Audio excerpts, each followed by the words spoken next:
Brazil U.S. Crisis, 40% tariffs and Magnitsky Act sanctions. Sources in Brasilia warn that new U.S. measures could hit Brazilian banks as early as December. Welcome to Geopolitics Update. Tuesday, November 18, 2025. Analysts point out that relations between Brazil and the United States are going through a period of growing tension. Trade negotiations remain unresolved despite recent meetings between Foreign Minister Mauro Vieira and Senator Marco Rubio. The talks, held in Canada, were presented as technical progress but produced no political agreement. Washington reportedly demanded specific conditions to reduce 40% tariffs on Brazilian products such as coffee and orange juice, while Brasilia resists meeting those demands. Observers say the United States is unwilling to accept prolonged neutrality. For the Trump administration, institutional transparency and openness to the U.S. tech sector are non-negotiable conditions. According to experts, the Magnitsky Act has become the main instrument of pressure. Since July, sanctions have already targeted members of the judiciary and their families, and new measures are expected by December, possibly reaching financial institutions such as Banco do Brasil.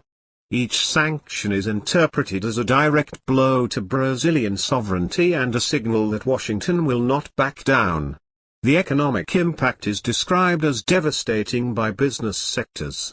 Brazilian exporters face a brutal competitive disadvantage. While rivals operate with zero tariffs, Brazil remains stuck at 40%, losing ground in the U.S. market. Business leaders demand immediate solutions, but the government continues to delay decisions, deepening political wear. From the American perspective, analysts report frustration. Marco Rubio is said to have reiterated clear conditions, greater institutional transparency and an end to restrictions against U.S. tech companies. Artificial intelligence, a strategic priority for the Trump administration, is seen as vital to global competitiveness. Brazil faces a complex dilemma: comply with external demands to preserve trade relations or resist, risking harsher sanctions. Internal pressure from business leaders and public dissatisfaction with inflation make it harder to sustain a strategy of postponement. Recent polls show a sharp drop in the Brazilian government's popularity, with unfavorable electoral scenarios in a second round. Inflation, worsened by 40% tariffs and international sanctions, intensifies the administration's decline. Analysts warn that early 2026, an election year, will be marked by economic and political difficulties, with Congress increasingly unwilling to meet the executive's demands. The institutional calendar reinforces this dynamic. Between December and February, the congressional recess and carnival reduce legislative activity. By March, the proximity of elections further limits political maneuvering. Experts argue that any outcome must be reached before the campaign begins, otherwise, the government will face weakened credibility and difficulty passing key measures. Expectations are that the 2026 elections will differ from those of 2022. U.S. presence in the region and the application of sanctions increase external influence over Brazil's political process. The Superior Electoral Court will have a new composition, with Cassio Nunes Marques as president and André Mendonça as vice president. Both are seen by analysts as figures aligned with conservative sectors and attentive to international pressures. Regional instability adds new elements to the scenario. The possible fall of Nicolas Maduro in Venezuela would further affect Brazil, weakening regional alliances and increasing pressure on Brasilia. Meanwhile, the European Union advances with the European Democracy Shield. Presented as a mechanism to protect electoral processes and guarantee freedom of expression, Critics argue that in practice it is a strategy to control political narratives and limit groups considered anti-system. The 2026 election is described by analysts as not merely national, but international.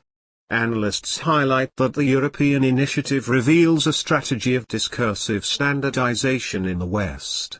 Terms such as anti-democratic and fake news are repeated across countries, suggesting centralized coordination in defining narratives. Critics interpret this homogeneity as a global effort to control public debate and limit movements opposed to established agendas. Internationally, experts warn the measure could generate friction with the United States. The Trump administration has already expressed concern over European policies aimed at controlling information, and in 2026 pressure is likely to grow, especially with the possibility of victories by sovereigntist parties. A confrontation between Washington and Brussels could redefine the transatlantic political balance. Based on the Digital Services Act, DSA, the European Shield is officially presented as protection against disinformation. In practice, observers say it expands institutional control over information flows, imposing a single version of reality defined in Brussels. Freedom of expression, analysts argue, becomes conditional on the absence of external interference. The fact-checking system, funded by the EU itself, reinforces this perception. Organizations presented as independent receive public funds and act as amplifiers of the official narrative. Observers see this structure as a step toward a techno-authoritarian model, with Brussels assuming the role of absolute arbiter of information. Programs such as serve and cultural initiatives like Gene Monet channel billions of euros to entities aligned with the European project. Though presented as independent, they are deeply integrated into the institutional machine. The concentration of resources and power in the hands of the European Commission, led by Ursula von der Leyen, reinforces perceptions of excessive centralization. The EU justifies these measures as a response to campaigns attributed to Russia and China. Critics, however, argue the real struggle is internal, between institutions seeking to preserve the status quo and polarized societies. The official narrative of fighting foreign interference serves as a tool to limit domestic political opposition. In the medium term, experts believe public pressure may increase. The risk is that attempts to control narratives will accelerate leadership fatigue and provoke strong reactions in future elections. Specialists emphasize that the geopolitical dispute is not limited to trade tariffs or financial sanctions. Tensions among major powers extend into technology, energy, and culture, placing Brazil in an increasingly delicate position. Brazilian business leaders and exporters intensified demands for quick solutions amid lost competitiveness and rising inflation. The government, however, bets on a strategy of delay, sustaining uncertainties that deepen political wear. Analysts interpret this as an attempt to buy time, but warn that time itself may become the enemy of national stability. Observers note that the Trump administration continues to reinforce the Magnitsky Act as a coercive tool, expanding the reach of financial sanctions and making clear that Washington will not accept prolonged neutrality. Each measure is seen as direct pressure on Brazilian sovereignty. Meanwhile, the European Union advances with the democracy shield, centralizing narratives and imposing institutional control mechanisms. Critics argue that instead of expanding democracy, the measure restricts political plurality and strengthens Europe's status quo. Brussels justifies its actions as defense against disinformation and external interference, but analysts interpret them as an attempt to contain sovereigntist parties and preserve political hegemony. Brazil is described as being in the eye of the geopolitical storm, pressured from all sides. China's presence adds another layer of tension. For Washington, opening space for Beijing's investments in strategic sectors is unacceptable. The new Cold War places the United States and China in direct confrontation, and Brazil is seen as contested territory. Analysts stress that Brazil is at the center of a global dispute that goes beyond trade. U.S. sanctions and the maintenance of 40% tariffs on strategic products such as coffee and orange juice increase pressure on Brasilia. At the same time, the EU advances with the democracy shield, centralizing narratives and imposing institutional control, while China expands its presence in vital sectors of Brazil's economy. This combination of factors is interpreted by experts as unprecedented vulnerability. Business leaders and industrialists report mounting losses, while inflation erodes purchasing power. The government, meanwhile, insists on prolonging uncertainties, betting on delays that only intensify political and economic wear. According to observers, the Trump administration makes clear it will not tolerate prolonged neutrality. The Magnitsky Act remains a coercive instrument, expanding the scope of financial sanctions and signaling that Brazilian institutions may soon be targeted. Each measure is seen as part of Washington's broader strategy to secure political and economic alignment. Meanwhile, the European Union justifies its initiatives as a defense against disinformation and external interference. Critics, however, argue that the true objective is to contain the rise of sovereigntist parties and preserve the status quo. Brussels is increasingly described as centralizing, imposing a single version of political reality. China's presence adds another layer of tension. For Washington, opening space for Beijing's investments in strategic sectors is unacceptable. The new Cold War places the United States and China in direct confrontation, and Brazil is seen as contested territory. Brazil faces a complex dilemma: comply with external demands to preserve trade relations or resist, risking harsher sanctions. Internal pressure from business leaders and public dissatisfaction with inflation make it harder to sustain a strategy of postponement. Analysts point out that the Magnitsky Act has become the Trump administration's main instrument of pressure against Brazil. Since July, sanctions have already targeted members of the judiciary and their families, and new measures are expected by December, possibly reaching financial institutions such as Banco do Brasil. Each sanction is interpreted not merely as diplomacy but as direct pressure on national sovereignty. The economic impact is immediate. Brazilian exporters face 40% tariffs on strategic products, while competitors operate with zero rates. This competitive disadvantage erodes profit margins and increases pressure on the government. Business leaders demand quick solutions, but Brasilia insists on prolonging uncertainties, betting on delays that only intensify political wear.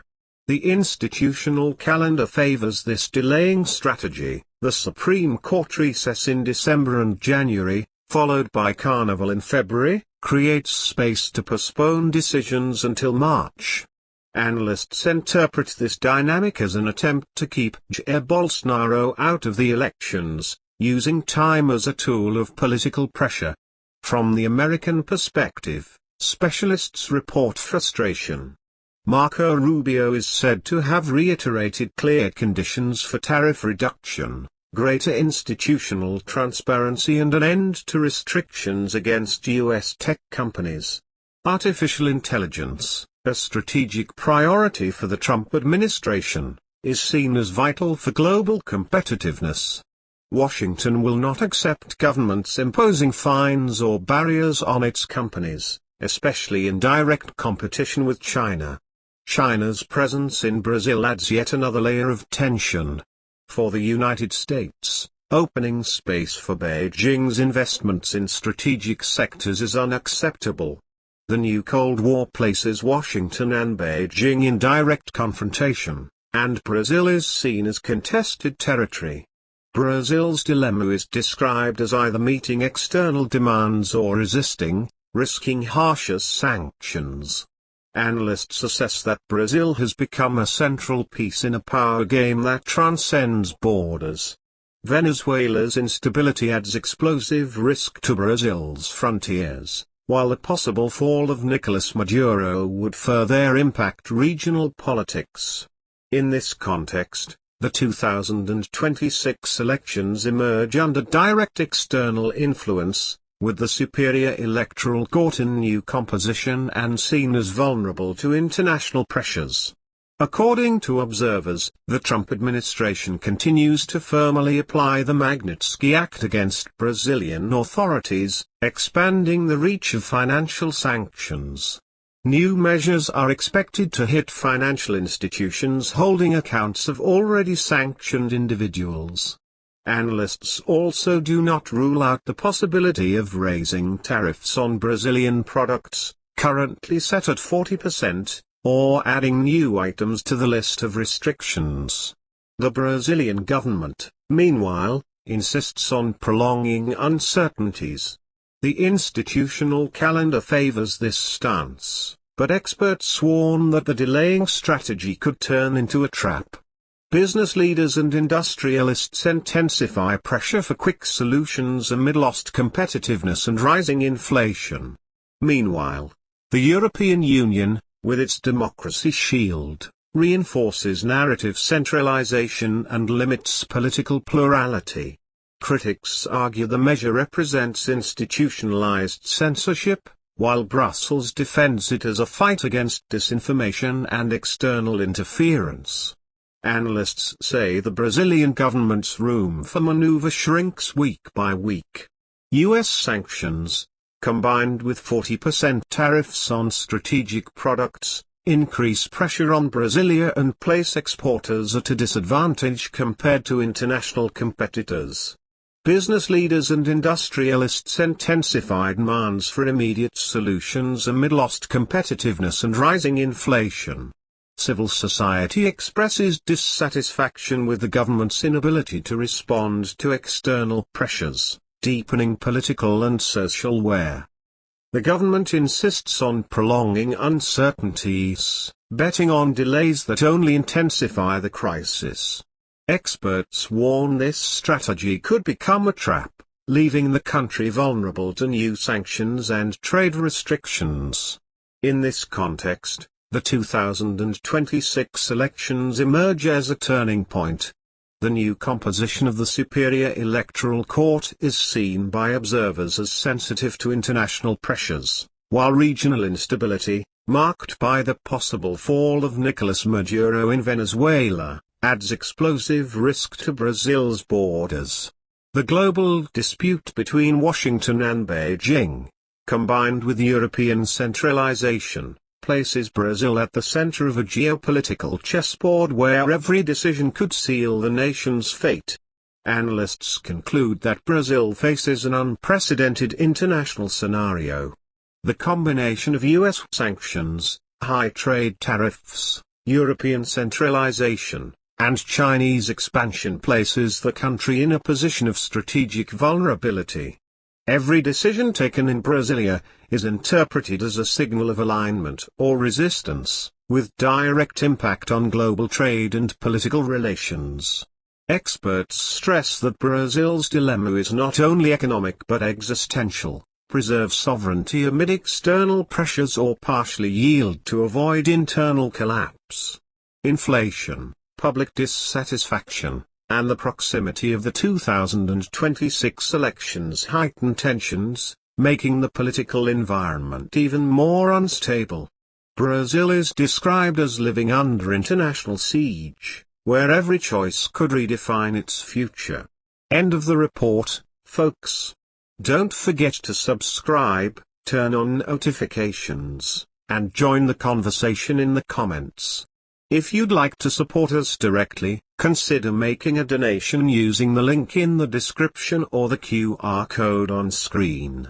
Your contribution helps us work better, and keeps this project alive and independent.